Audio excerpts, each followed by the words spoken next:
Aladdin and the Magic Lamp is a classic and enchanting tale about a young boy whose life changes when he finds a magical lamp. Inside this lamp resides a powerful genie who has the ability to grant any wish. Aladdin, a poor and helpless boy, uses the power of the lamp to transform his life.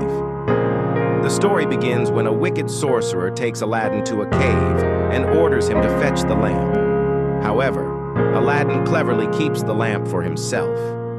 When he rubs the lamp, a mighty genie appears, ready to fulfill his every desire. With the help of the genie, Aladdin becomes wealthy and marries the princess, but the sorcerer returns, trying to reclaim the lamp. Through his wit and bravery, Aladdin defeats the sorcerer and wins in the end.